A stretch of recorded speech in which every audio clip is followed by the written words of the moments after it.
you're an idiot. All my closest friends and my mom will even tell you that. That's all I really want, a slice of cheese.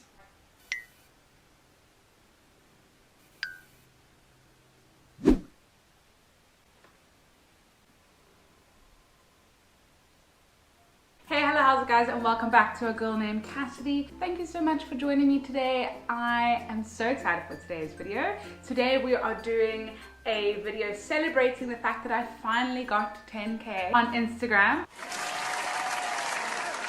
I wanted to do like a really honest and raw Q&A because I watch Q&As with other people and they do it like every time they get to, I want to say when they manage to reach a milestone. But I noticed that the Q&As are always very, what's your favorite color? How old are you? Did you go to university? What's your boyfriend's favorite snack? Stuff that no one really cares about. So I wanted to use this opportunity to really get to know you guys. Well, in this case, you guys get to know me because I pretty much put all of my information online.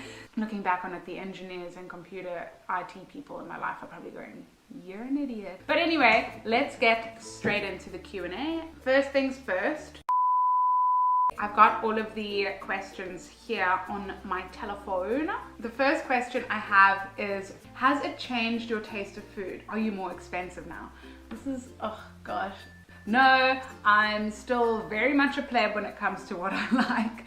I'm obsessed with sushi and lasagna. Yeah, those are my favorite savory foods. Very simple. And when it comes to sweets, make sure it's sour. Like, give me sour worms. That's all I really want. Honestly, really, truly, I want sour worms all the time. That and a slice of cheese. What school did you go to and when did you matriculate? Okay, so I went to Camps Bay High School and I matriculated in 2014. Normally when I tell people that I went to Camps Bay, they have one of two reactions. The reaction is, oh, that's really cool. I always saw that school, thought it was in a beautiful location and wondered, what type of person goes to Camps Bay? Or the other reaction is, oh, are you a full-time blogger? So this is actually quite funny. A lot of people will ask me now, actually, am I doing this full-time? And yes, I am. I do have multiple platforms and I have really worked on cross-pollinating a good, authentic audience to each, like an audience that's true. Do you have any mental disorders?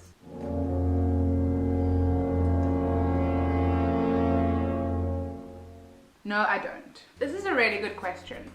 Okay, so I wanted to touch on this mental health, mental disorder question real quick. I believe that I've been able to really have this authentic platform because I am unapologetically honest, and that means voicing opinions that may not always gel with you guys. I do not have a mental disorder and I do think that mental disorders exist. However, hear me out. In the journey to destigmatize mental health and mental disabilities, we are also commercializing it. I'm gonna leave that there. What does judgment mean to you in your life dictionary? Judgment to me is having a preconceived idea about something and not being open-minded about it, and in turn letting that affect your opinion of someone. When I tell people what I do for a living, a lot of the time they're like, oh. And it's not to say who they are as people, but naturally so. They believe that what I do for a living, hardly anyone can become successful. That's their preconceived idea. And so what they tend to think is they will have this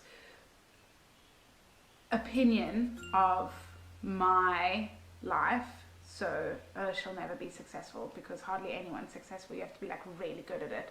And then they'll let that like negatively impact their opinion of me or our relationship. There is a Michi up here. I just want to be friends with you. You seem like the best person to know. I am the best person to know until I'm not. I'm super cool until I'm super lame. All my closest friends and my mom will even tell you that. Danielle, are you downstairs? Yeah. Am I not like that? I'm great until I'm not. You're always awesome. Until you work on my nerves. See? See? And then, whoa. This girl. What makes you happy in life and what does success mean to you? Oh my goodness, I've had this conversation with so many friends. In my past, I used to say it was very money related, but that's not, no.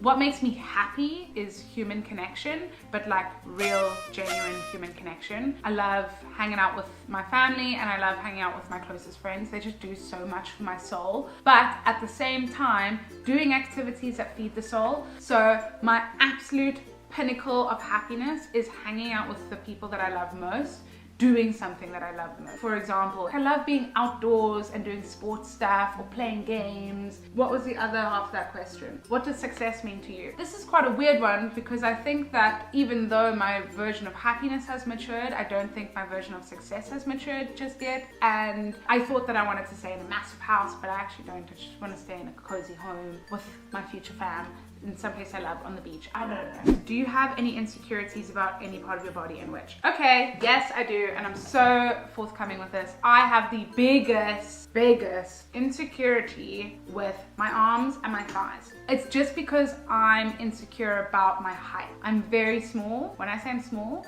I am 5'1", 157, so I'm little. I'm very petite.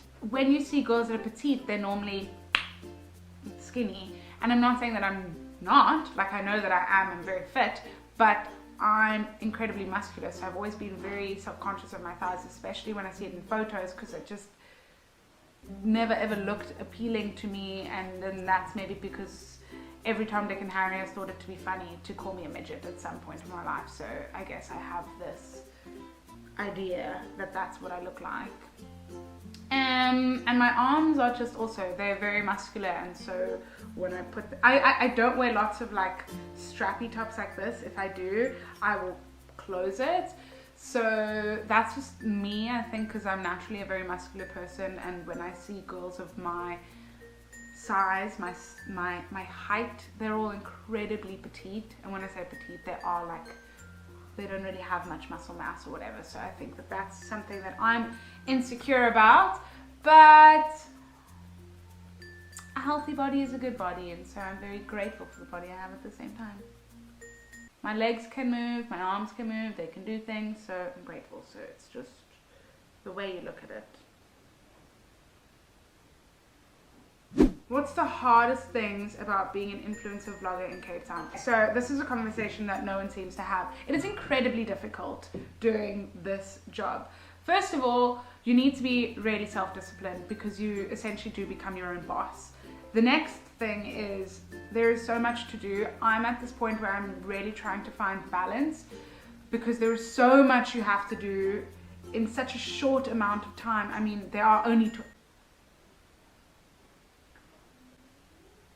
love this journey for me. There are only 24 hours in a day, and so I guess the job is harder the more you do on your own. But in saying that, it is incredibly difficult, especially in Cape Town, because everyone here is a little bit judgmental. So if you wanted to do something outside, best believe you're gonna stir up a little bit of a crowd and all gonna go.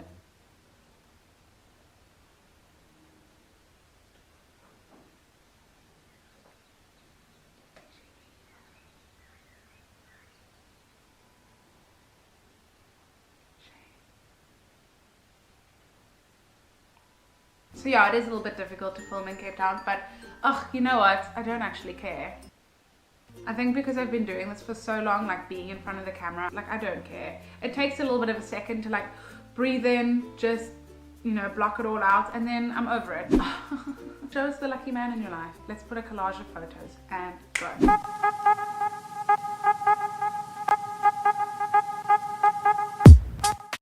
Aww. What does your dad look like? Guys, I'm gonna put a photo of my mom and my dad, because everyone's like, oh my goodness, you and your sister look exactly like your mom. Was your dad even involved? To which my mom goes, and then my dad's just like,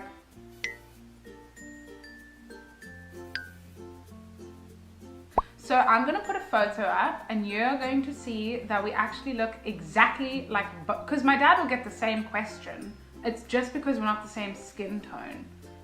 People will also say, oh my goodness, your kids look exactly like you. So it's a weird one. We look exactly like both of our parents, but at the same time, we just look exactly like each other, myself and my sister, which is why I tell everyone that I am actually my sister's real mom.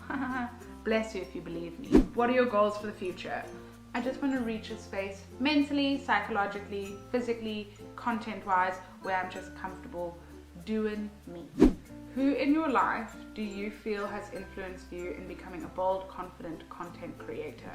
Oh my goodness, my mom is sitting downstairs. She's probably listening to me going, say me, it's me, say me.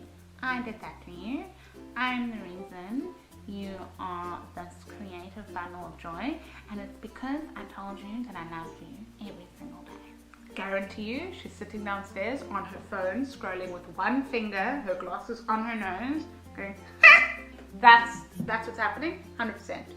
When it comes to being a strong, independent woman, I think that definitely was my mom. When it comes to content creator, girl, I knew that was me. I was so left of center as a kid. I was so creative. I remember huddling my closest friends as a young, like, 5-year-old and being like, guys, listen, I know you've all called me bossy, okay, and I'm fine with that because I am the boss, but your ideas are lame. Okay, so I don't know where that ended, but my camera kind of just went, I don't want to play this game anymore. Let's just pick up where we left off, I guess. How old are you? Did you study after matric? Do you have a boyfriend? Marriage plans? Okay, cool. Alright, so I'm 24. When did I matriculate? 2014. Do I have a boyfriend? Yes, I do. Do I have any marriage plans with him? No, I don't. And my marriage beliefs, now that we're talking about marriage, I do want to get married. I love traditional stuff. I love traditional stuff. With regards to marriage plans, I don't have any. I just know that I want to get married. That's it. I don't plan that type of stuff. What do you think is genuinely one of my biggest personality flaws? I struggle to listen. I know that I answered that super quickly, but in my acting uni, we did this thing called Emotional Truth, and I highly suggest, so I will put the questions up here as well for you. Question 1, what did the world do for you? Like, when did you realize the world wasn't this beautiful place anymore? Your next question, what did you do to the world? When did you become so jaded? And question 3, what is your blind side? That is a flaw that everyone else can see within you, and you're like, I don't know. Mine is that I struggle to listen. I do make a more concerted effort to try and hear people. When I say hear people, to listen to them fully, to hear what they're trying to say, to hear their point, to understand them. I do make a more concerted effort to the point where I will repeat what you have said out loud to myself and say, I hear you, I understand you, and then I will reply. How does journey start? What else do you do besides your social media presence, and do you have a day job? Okay, so I have spoken about how this journey started in many of my vlogs before, being on lockdown and whatnot. So I will just go straight into the fact that this is now my day job. This is my full day job. But yes, I can do other things. I am a certified script writer as well as director. I totally lost my train of thought. Oh, and I am a videographer as well. How did you find the courage to start a YouTube channel? So this has actually been a long time coming. I started 2 before this one. I've had one in high school, and then people watched it and made fun of me, and then I deleted it. Then I had another one which was purely for acting, and when I did that, a lot of people were like, wow, this is really impressive, you're really talented. But I just couldn't upkeep it. I had 3 before this. So that one that I mentioned in school, my acting one, which is still up, I just couldn't keep up with the content in order for it to be an actual YouTube channel. It's more like a profile.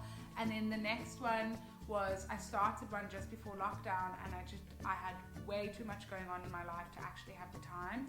Trial and error gave me the courage. What do you hope never changes?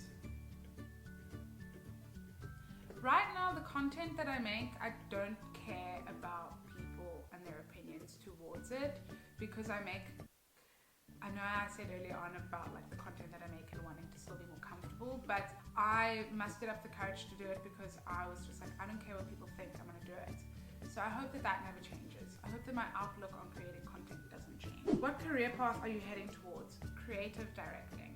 That, I have so many ideas. My brain is literally teeming with ideas. It's just, there are so many to the point where I have to quieten it down. And it's not just in the content avenue, like I have so many other ideas in different directions. So I think the career path that I'm heading towards is to be my own creative director and have lots of things out more than just fun pieces of content. Pet peeve, people who bite their nails. A room tour. I don't really think I want to do tours yet. I'm not in a place where I'm comfortable enough to do it, nor do I want to do it because I live with other people. So Haagen-Dazs or gelato. I like these fast-paced ones. Haagen-Dazs or gelato? Haagen-Dazs. Maybe that's because Bradley Cooper used to be the face of it and I just... Ugh, that man. Most shopped at clothing store? Zara. Favorite fast food? As a kid it was McDonald's. Like, Steers hits different. Combine their barbecue and Thousand Island sauce and just... How many siblings do you have? One, I have a younger sister. Do you consider yourself well-known or famous? Absolutely not. I know that I am well-known, but I do not consider myself well-known, nor do I consider myself famous. Would you ever consider being a mentor for someone who wants to do what you do? Absolutely. Has social media become a bigger part of your life? How do you manage to balance it all? It has. It's become basically the main part of my life. And how do I manage to balance it all? I don't. I am struggling. There are times where I'm like struggling to breathe because it's just a lot. But when that happens, I use exercise or creative outlets in order to just manage my mind. So because I am creating content all the time, that no longer for me, I love what I do, but it no longer aids in quietening my mind. So I will write or listen to music or just like dance in my room. Do you think you figured out who you are, and are you happy with who you've become? I have figured out who I am, and if I'm happy with who I've become, this is going to sound quite weird. At a young age, I made a goal, and that goal was to be the woman that I wanted to be by the age of 25. And when I say that, there's certain things that you do as a young person. You go out, you experiment, and I'm just gonna like say it, you don't really have many boyfriends, you have more flings, that type of thing. I don't really like that type of stuff anymore. I had that time in my life and that's not who I am anymore. So there are a few more things that I want to just kind of kick to the curb. But yeah, I'm very happy with who I'm becoming. I think it's, I like to say that I've become incredibly intuitive and I'm very empathetic with people. That is also becoming a flaw, but that is a story for another day. Am I religious? So I don't practice religion. I just think it's an incredibly personal journey. I'm indifferent. I'm indifferent to it all. I think if you want to live your life, you live your life, and the way you choose to do it is the way you choose to do it. I was very religious at a time in my life, and that taught me a lot. For me personally, it taught me about values and morals, and those things I still hold very close to myself. Finding the right agency, auditions, etc. as a performing artist. When it comes to finding the right agency, all I can suggest that you do is just Google, and then set up meetings with those agents. Go into the actual agency, visit and see if it works for you. You will be able to ask them questions just like they can ask you questions. You can see if your brands align, and not only that, you'll be able to sense from the vibe if you actually like it there or not. When it comes to auditions and stuff, prepare. Like, read your scripts, read your books, go to as many classes as you can, interact with as many actors as you can. Don't be scared to be open-minded to new things. The way that you act and how you prepare for your stuff. Hi Cassidy, weird question since I'm your biggest fan, but what was your childhood like? Favorite food? My childhood, I loved my childhood. We were quite traditional in the sense that like kids played outside, you know, made our own fun. I didn't really have like devices that I played on. I was blessed enough that I had lots of toys, but my childhood was amazing because I just really spent it hanging out with my friends and my family. Like, my cousins were my best friends and we'd hang out until it was dark and play games, and yeah. What is your biggest regret since leaving school? Caring what other people thought and not applying myself. I mean, I applied myself, I did really well in my school, but I could have done better. Why are you so damn cool? You know, like a cucumber? Oh my goodness, I think it's because we're friends. Because of trauma. Jokes. Probably not. Probably that very reason. Thank you so much for the quizzes, for the Q's. I hope I gave the A's to your Q's. I hope that you guys enjoyed this as much as I did. I honestly, truly loved everything about this Q&A. It's weird. YouTube is something that I fell in love with and have actually now I've got quite a stigma around because I only want to create, like I'm such a perfectionist that I will sabotage myself because I know I have such a high level of perfection. I'm sorry if sometimes I don't post every single week or every single Wednesday. I know that I used to be like that, but I'm just finding myself being too busy, or just my priorities, I need to make sure that I get certain campaigns out to brands and stuff, and so YouTube will fall second. But I do always love hanging out with you guys, and I'm so happy that I'm able to create this authentic content for you. And I'm gonna start saying that I create videos every week because there have been so many weeks where I've been like a Thursday or a Tuesday or whatever. But yeah, I create videos every week. Please be sure to go follow me on my socials. Be sure to like this video as it really supports my channel, and I hope to see you around. Otherwise, cheers for now. Bye. Okay, cheers. Holla, dollar, deuces, yo yo. Why am I like this?